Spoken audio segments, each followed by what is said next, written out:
It started with that Santa Claus thing. You know what I mean. Then they said December 25th probably wasn't Jesus' real birthday after all, and that no one really knows when his birthday was. Well, okay, but 45 years ago, I discovered something that I thought just might solve that puzzle. And it starts right there in Luke's account of the Nativity, something I had read right over without ever noticing. Not the decree went out from Caesar Augustus part. It's the page before. And Luke is giving specific details about a man named Zechariah. And I started asking questions. Why was Zechariah in the temple? What is this priestly order of Abiah? Why is Luke time-stamping things? 5 months of solitude for Elizabeth, the 6th month a visit from Mary, who stays for 3 months. And Luke attaches the story to Augustus Caesar, Quirinius, a census, and Tiberius Caesar. I wondered, is Luke leaving us a breadcrumb trail of clues we should follow to the true date of Jesus' birth? This sounds a bit like Dan Brown stuff, but at that time I hadn't heard of the Da Vinci Code, and I also hadn't heard of the internet. So off to the library I went. There I sit at a long table, working through stacks of books, notepad at the ready. Here's the thing, though. If you ever think you're about to discover something no one else has discovered, know this. More likely than not, many people got there before you did. Turns out there's a cottage industry for figuring out the date of Jesus' birth, all using the same clues from Luke, plus some other fascinating material. So get your notepads ready, and here's one example. Luke sets the scene. Zechariah is a priest serving in the temple when the angel Gabriel appears and announces to him that Elizabeth, Zechariah's wife, will bear a child, whom Zechariah will name John. Zechariah and Elizabeth are quite old, so Zechariah asks how this is possible. This offends Gabriel, so much so that he strikes Zechariah mute as punishment for his doubt. This is Luke chapter 1. 6 months later, Gabriel appears and announces to Mary that she will bear a child, whom she will name Jesus. Mary is a virgin, so Mary asks how this is possible. But this does not offend Gabriel, who simply explains how this will happen and then leaves. Mary then visits Elizabeth to share this news, and at Mary's greeting, the baby in Elizabeth's womb leaps for joy. Mary recites her Magnificat, stays with Elizabeth for 3 months, and then returns to Nazareth. We're still in chapter 1. Zechariah and Elizabeth do have a child, and when Zechariah writes, as the angel instructed, that his name will be John, his tongue is freed, and he prophesies about his son, who we will come to know as John the Baptist. That concludes the lengthy chapter 1. So let's collect up all the relevant details and head to chapter 2, where we meet Caesar Augustus and Quirinius, and the census that causes Mary and Joseph, for reasons that elude me, to return to Joseph's ancestral home in Bethlehem. There, Mary delivers Jesus. There are lots of angels, some shepherds, a drummer boy, and you know the rest. So what can we figure out so far? During the time of Augustus, John and Jesus are conceived, John first, then Jesus 6 months later. If we were to know exactly when John was conceived, we could start from there, add 6 months, and then add a normal gestation period, and we should arrive at the correct season for Jesus' birth. If we're lucky, we might get the correct date as well. First, let's chase down the year John was born. That takes us to the book of Numbers, where we learn that rabbis and priests began their ministries at the age of 30. The Gospels address both John and Jesus as rabbis, and Luke confirms the 30-year mark for Jesus. Luke also places the start of John's ministry in the 15th year of the reign of Tiberius Caesar. Now that's a date we do know. Tiberius's reign began on September 17th, 14 AD. So his 15th year would have run from mid-September 28 to mid-September 29. Subtracting 30 years puts John's birth in the year 3 or 2 BC. Can we narrow it down even more? Well, Luke had identified Zechariah as a priest in the order of Abiah. That takes us to the book of 1 Chronicles, where we find a list of the priestly orders and also the turn each order would take serving in the temple. Jehoiarib's order served first. We'll meet them again in a moment. Abiah's order, including Zechariah, served 8th. Stay with me. We're getting close.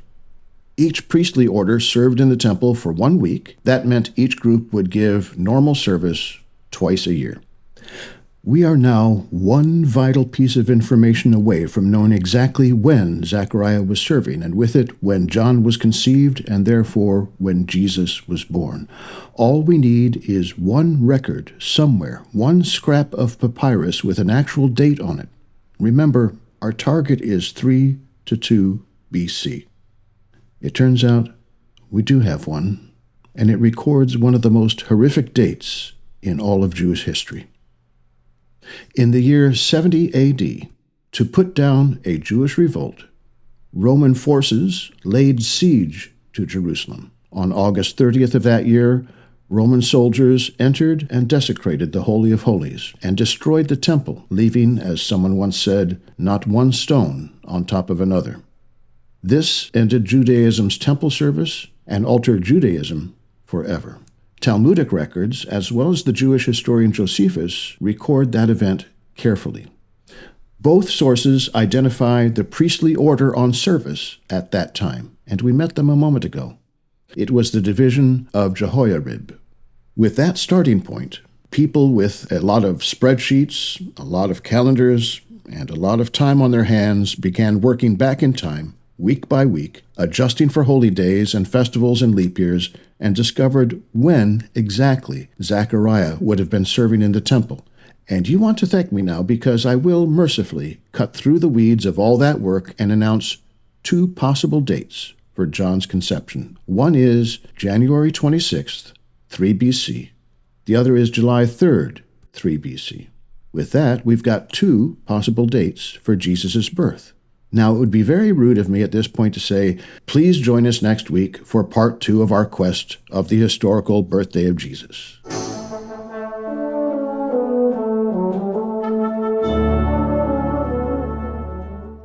Sorry, I just needed a coffee break there. If John was conceived on January 26th, 3 BC, then Jesus would have been born on March 30th, 2 BC. And if John was conceived on July 3rd, 3 BC, Jesus would have been born on September 13th, 2 BC. Those are the dates the calculations give us. That second set of dates for John and Jesus hold a secret not immediately apparent, a revelation, as it were. Checking those dates against known Jewish holy days reveals 3 startling coincidences. 1. John the Baptist would have been born on Passover, and that's the expected time of Elijah's return to herald the coming Messiah. 2.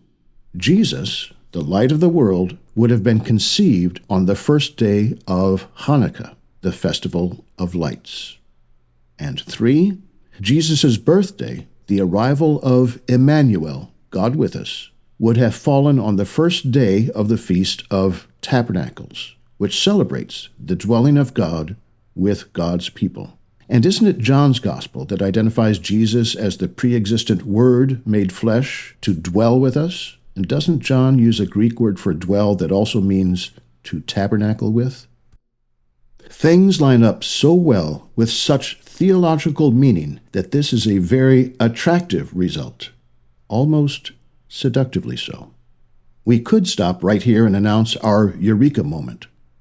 But here are the problems I see with this approach and with these conclusions. First, the Bible does not make a point of placing Jesus' birth on any theologically significant date. And pulling bits and pieces together to get a desired result is not how the Bible works.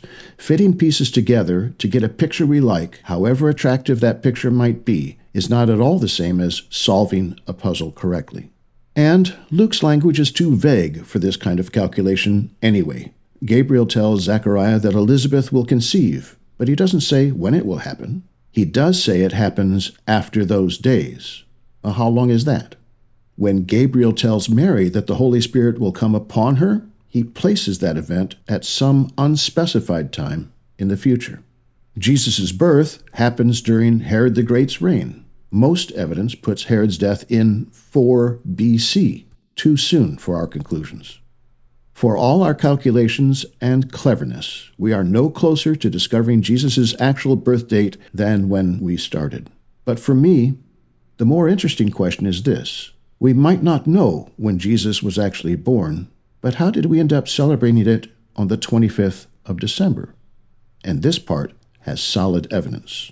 First, the winter solstice for Rome was December 25th, and there were 2 festivals at that time of year. One in honor of Saturn, the Roman god of agriculture, and one in honor of Sol Invictus, Roman god of the sun. These festivals involved activities that fit well with Christmas traditions: banquets, festivities, exchanging of gifts. Plus, the winter solstice signaled the return of light to the world, an obvious choice for celebrating the appearance of Jesus, the light of the world. So, the first formal celebration of Christ's birth was on December 25th in the year 336 AD, under Constantine, who was eager to unify his empire. But that wasn't the first time Christians had set their sights on that date. In the year 204, something in the calendar caught the eye of a theologian named Hippolytus. Hippolytus noticed that if you placed Jesus' conception on the spring equinox, March 25th, his birthday would then fall on the winter solstice, December 25th. Hippolytus liked this idea since it fit well with what many ancients believed, that important cosmological events could signal important human events.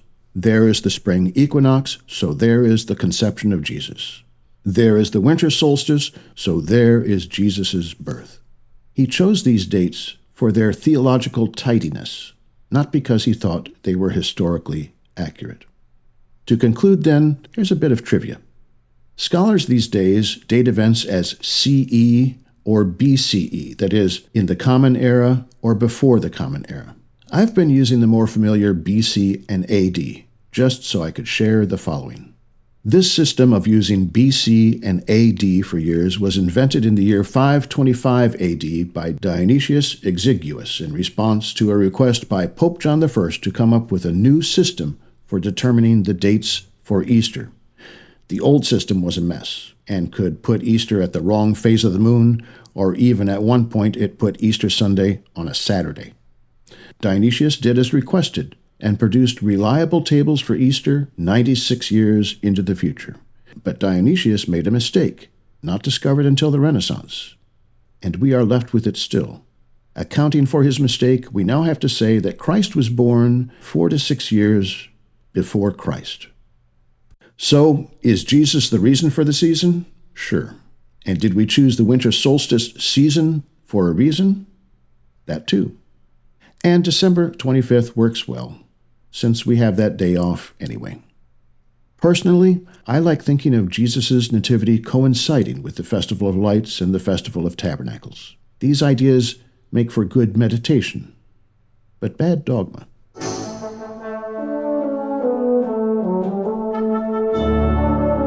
Jan and Rob have been absent from these podcasts for a few weeks. It has to do with vacation schedules and holiday schedules and visits from family and such. But they'll return soon enough that we can still call them hosts and not have to welcome them as guests. For my part, I would like to thank you for joining me here again for this brief look at another bit of history around the Christmas season. I look forward to you joining us here again. Until next time.